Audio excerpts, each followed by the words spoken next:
Bună cultivator! Un nou video despre smochin. Avem de față un smochin de aproximativ 6 ani de zile. Este cultivat în această grădină de 3 ani, deci avea 3 ani de zile atunci când a fost plantat. Era o plantă foarte subțire, a prins destul de multă putere și a venit momentul să-i dăm o formă. Smochinul se cultivă în formă de vas sau de glob. Depinde cum este structura plantei. În cazul de față trebuie să dăm forma de glob. Deci nu putem să-i dăm o structură dacă planta nu ne permite. Trebuie urmărită planta. În funcție de structura plantei, alegem forma de vas sau de glob. Vedeți că smochinul tinde să aibă ramurile lungi, să se lungească foarte mult și asta ne permite să înțelegem cum poate să fie cultivată o plantă de smochin. Deci, cum am spus, ori de ghiveci, ori formă de glob. Tăierea la smochin se face întotdeauna primăvara, înainte să intre în vegetație. Perioada cea mai bună este de la începutul lunii martie și până când încep mugurii să se umfle. Încă suntem în timp, deci când mugurii arată de acest fel, suntem încă în timp să tăiem plantele de smochin. În caz contrar, când plantele deja intră în vegetație, este prea târziu. Când deja se văd frunzulițele afară, este foarte, foarte târziu. Deci nu se mai pot tăia, amânăm pentru anul viitor. Și acesta este deja un mugure deschis, deci nici în acest caz nu se mai fac tăieri la smochin. Pentru a da forma de glob la această plantă, împreună cu proprietarul am decis să tăiem la această înălțime, chiar aici, partea care duce în sus, deci vârful plantei, o tăiem de aici și oprim creșterea în înălțime apicală. Tăind din această parte, deci deja va primi forma de glob. Dacă vedeți, planta va fi în formă de glob. Înălțimea ideală pentru a putea culege fructele de jos, fără scară. Deci voi tăia în această parte, la inel, niciodată nu se taie smochinul la cep. Trebuie să tăiem odată la 2-3 ani de zile, dar nu mai târziu. Trebuie să anticipăm, trebuie să fim puțin înaintea plantei, să ne gândim înainte cum va reacționa planta pentru a nu face lăstare foarte gros, fim nevoiți să facem tăieturi foarte groase. Tăieturile foarte groase nu se cicatrizează niciodată la smochin. Deci ne gândim înainte ce fel de structură vrem să-i dăm pentru a nu intra în situații în care trebuie să tăiem drastic la planta de smochin. Folosim întotdeauna foarfeci dezinfectate, foarfeci ce taie foarte bine, deci voi tăia această parte din vârful plantei. Se taie întotdeauna la inel, dăm posibilitatea plantei să reușească să cicatrizeze foarte bine. Ne poziționăm bine foarfeca și avem grijă ca această tăietură să fie cât mai curată. Unde am tăiat, trebuie să izolăm cu mastic cicatrizant. Acesta este un mastic făcut în casă cu o pensulă. Punem acest aracet cu oxid de cupru. Este oxid de cupru, aracet oxid de cupru și puțin ulei de măsline sau se poate folosi și ulei de floare. Uleiul este folosit pentru a avea elasticitate. Se poate folosi foarte bine și arbicol. Nu prefer arbicolul pentru că are aici în vârf o specie de pensulă, care după prima utilizare, acea pensulă care era aici, s-a uscat, pentru că și aceasta este pe bază de aracet, deci s-a uscat foarte rapid, iar materialul trebuie să-l scot cu ajutorul unui bastonaș și este puțin cam incomod. Prefer, din mai multe motive, masticul cupric făcut în casă, este mai economic și mai ușor de utilizat.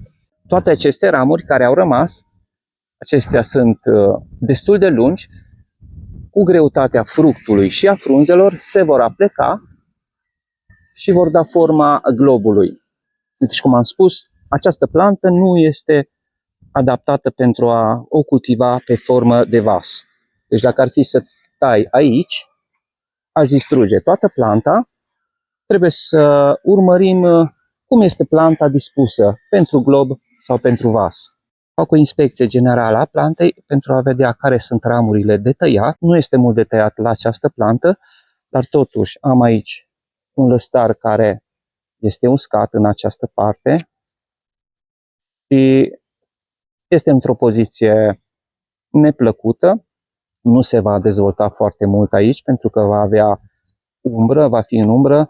Mai bine să-l tai de acum, să nu lasă să se îngroașe, ca să trebuiască să fac tăieri groase, la care smochinul cicatrizează foarte greu.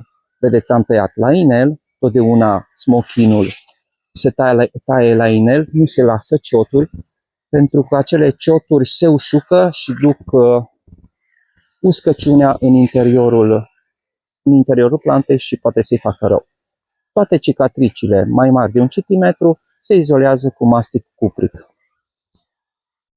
Avem lăstari care sunt mai firavi, aceștia se pot tăia sau se pot lăsa. Deja la această ramură am 2 ramuri principale care fac concurență. Vedeți, aceasta este lungă, această ramură cu greutatea frunzelor și a smochinelor se va pleca și poate să ajungă chiar pe pământ. Deci voi face o tăiere de întoarcere a vegetației și eu voi tăia de aici. Voi lăsa această ramură ca și ramură principală pentru următoarele fructificări și structura plantei. Deci, din nou, la inel, ramurile care merg în sus le tai, totdeauna la inel. Nu se fac niciodată tăieturi de acest gen. Este foarte greșit să lăsăm aceste cioturi, deci nu se taie la cep, pentru că smochinul tinde să usuce tot acest lăstar.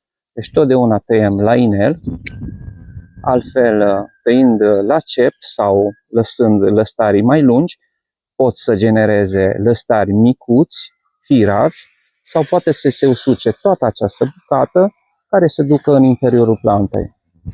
Vă arăt un exemplu de o tăiere foarte proastă făcută anul trecut.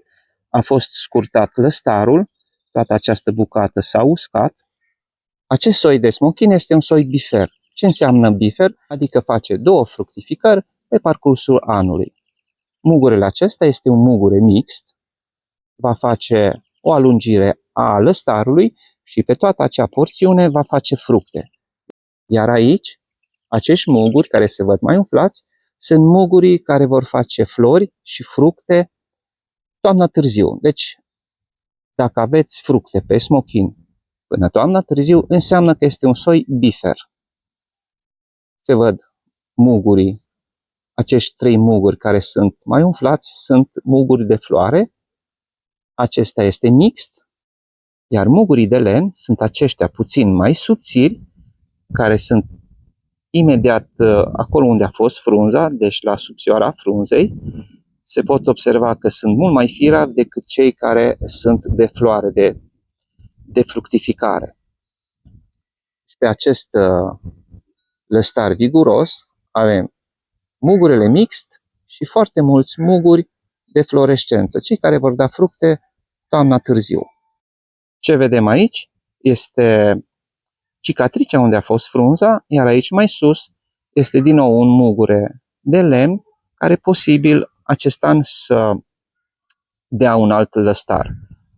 Se taie odată la 2-3 ani de zile, nu se lasă foarte mult planta să scape de sub control și să facă foarte multe ramuri. Nu putem să tăiem foarte mult deodată pentru că orice tăietură la plantă va stimula creșterea de noi ramuri. În anul în care se taie foarte mult, fructificarea va fi mult mai scăzută și va face foarte multă vegetație cu foarte mulți lăstari neproductivi, lăstari mici, care doar vor încurca planta. Totdeauna trebuie să fim atenți la lăstarii care se încrucișează. Vedeți, acest lăstar se încrucișează cu acesta. Este încă un lăstar tânăr. Prefer să-l tai imediat acum, de acest an, fără a lăsa cicatrici foarte mari.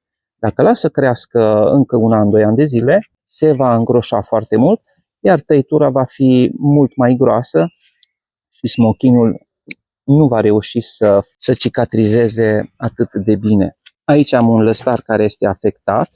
Încă este viu, încă circulă sevă în această parte, în partea de jos, dar în partea de sus este uscat. Intervin deja din acest an, îl tai la inel, aici este un alt lăstar care este afectat, îl tai și pe acesta, totdeauna la inel, unde am mulți lăstari în același punct, selectez lăstarul care merge în exterior, lăstarul care merge în interiorul plantei, îl tai. Aici am un alt lăstar care intră în concurență cu ceilalți, îl tai. Acest lăstar, chiar dacă este destul de lung, îl mai las acest an, iar anul viitor probabil voi tăia de aici. Anul viitor sau peste 2 ani de zile. După cum vedeți, nu am tăiat foarte mult la această plantă, pentru că este o plantă în formare. Am tăiat doar vârful ca să formez forma de glob. Câțiva lăstari este suficient pentru o plantă de 6 ani de zile.